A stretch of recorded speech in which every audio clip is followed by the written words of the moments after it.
మా అందరి అభిరుచులకి ఏకైక ఎంపిక మానేపల్లి జ్యువెలర్స్. తరతరాలుగా తరగని స్వర్ణ బంధాలు మన మానేపల్లి జ్యువెలర్స్. పేదవాడికి ఒక న్యాయం, లేనివాడికి రోజు అవమానం, ఉన్నవాడికి ఒక తీరు, లేనివాడికి మరొక తీరు. ఇది ఈ ప్రభుత్వం యొక్క పనితీరు. మీరు ఒక్క మాట దయచేసి ఆలోచించండి. ఇక్కడ వచ్చిన పెద్దలందరూ కూడా, అదేవిధంగా మీడియా మిత్రులు కూడా.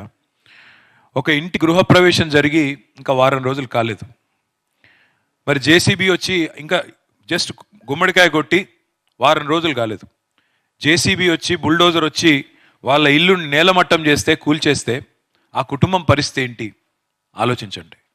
ఒక జీవితకాలం కష్టపడి పొదుపు చేసి పైసా కూడబెట్టి ఇల్లు కట్టుకుంటే దాన్ని హైడ్రా పేరుతో మరి కూల్చి పారేస్తుంటే, ప్రెగ్నెంట్ మహిళ అని కూడా చూడకుండా లాగి పారేస్తే, ఈడిచి పారేస్తే వాళ్ళ పరిస్థితి ఏంది ఆలోచించండి.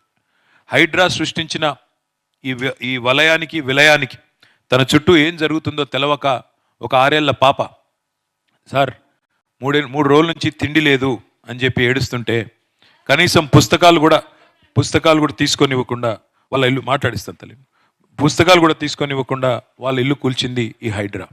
అయితే పేదవాడికి ఒకలాగా, ఉన్నవాడికి ఇంకోలాగా నేను ఉత్తగానే అంటలేను. అది కూడా మీకు చూపెట్టాలనే, పత్రికల ద్వారా అందరికీ చూపెట్టాలన్న ఉద్దేశంతోనే, మీ బాధ రాష్ట్రం మొత్తం తెలవాలన్న ఉద్దేశంతోనే మిమ్మల్ని ఇక్కడికి రప్పించడం జరిగింది.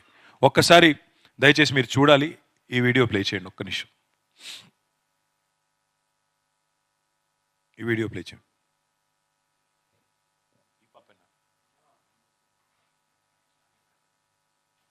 ప్లే చేస్తారా? Okay, sorry. నెక్స్ట్ స్లైడ్ అమ్మా. ఇది ఒక్కటి చూడండి, ఇది ఒక్కటి మీరు చూస్తే మీకు అర్థమవుతుంది.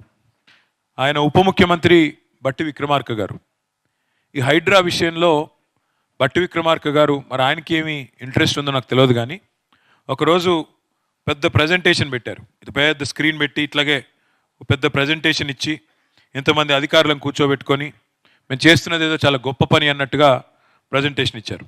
ఇచ్చి అంటే ఇక్కడ విచిత్రం ఏమంటే, ఆ రోజు విక్రమార్క గారు ఇచ్చిన ప్రజెంటేషన్లో చాలా విషయాలు చూపెడుతూ ఏమని, ఇదిగో ఇక్కడ పెద్ద బిల్డింగ్ కట్టారు, ఇక్కడ పెద్ద బిల్డర్ కట్టారు. ఇప్పుడు ఆ బిల్డర్ల పేర్లు చెప్తే నేను ఆ బిల్డర్లకు ఇబ్బంది అవుతుంది, అట్లాగే ఆ ప్రాజెక్టులకు ఇబ్బంది అవుతుంది. మేము ఎన్నడూ కూడా ఎవరిని ఇబ్బంది పెట్టిన వాళ్ళం కాదు, కాబట్టి నేను చెప్పడం లేదు. మరి ఆ 15 ప్రాజెక్టులు మాత్రం ఒక్క ఇటుక కూడా చెక్కు చెదరకుండా అట్లాగే అన్నీ బాగానే ఉన్నాయి. అంటే ఏం జరిగింది దీని వెనకాల? ప్రభుత్వ పెద్దలు పేర్లు ఎందుకు చెప్పారు, మళ్ళీ ఆ అపార్ట్మెంట్ల దగ్గరికి ఎందుకు పోలేదు, ఆ బిల్డర్ల దగ్గరికి ఎందుకు పోలేదు అంటే దీని వెనకాల జరిగింది ఏందో మతలబు మీకే అర్థమైందని నేను అనుకుంటా ఉన్నాను. ఇవాళ వాస్తవానికి ఎవరికైనా, మధ్యతరగతి అయినా, దిగువ మధ్యతరగతి అయినా, పేదవారైనా, కూడు గుడ్డ నీడ ఇవి ఎవరైనా కోరుకునేది ఈ 3: తిండి, బట్ట, అట్లాగే ఉండడానికి ఒక రక్షణ. అది గుడిసె కావచ్చు, ఇల్లు కావచ్చు, చిన్నిల్లు కావచ్చు. దీనికోసం పల్లెటూరు నుంచి ఇక్కడ తరలి వస్తూ ఉంటారు.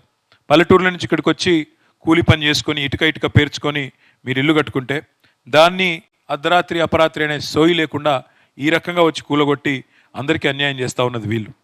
ఈ ప్రజెంటేషన్ ఏదైతే విక్రమార్క గారు ఇచ్చారో, డిప్యూటీ సీఎం గారు ఇచ్చారో, మనం ఆలోచించాల్సి ఉంది. నిజంగానే కాంగ్రెస్ ప్రజాపాలన అయితే, నిజంగానే ఈ ప్రభుత్వానికి చిత్తశుద్ధి ఉంటే, చిన్న పెద్ద అనే తేడా లేకపోతే, పెద్దవాళ్ళని ఎందుకు ముట్టలేదు, పెద్దవాళ్ళని ఎందుకు కనీసం మీరు శిక్ష వేయలేదు, కనీసం వారికి ఎందుకు నోటీసులు అన్నా ఇవ్వలేదు బట్టి విక్రమార్క గారు కానీ, ప్రభుత్వంలో ఉండే పెద్దలు కానీ చెప్పే పరిస్థితి ఉందా? నిజంగానే హైడ్రా చేసేది మంచి అయితే మరి వాళ్ళు నిజంగానే సమాధానం చెప్పగలుగుతారా మీకు? అట్లాగే ఆ బిల్డర్లు ఏదైతే పెద్ద పేర్లు చెప్పారో వాళ్ళకి మరి చెప్పగలుగుతారా? ఇంకోటి, నిజంగా హైడ్రా చేసేది మంచి అయితే ఇట్లా 5 స్టార్ హోటళ్లలో మీటింగులు పెట్టి 5 స్టార్ హోటళ్లలో రియల్ ఎస్టేట్ వాళ్ళతో డీలింగులు చేయాల్సిన అవసరం ఉంటుందా? అంటే దీని వెనకాల ఏం జరిగింటుంది ఆలోచించమని చెప్పి నేను కోరుతా ఉన్నా.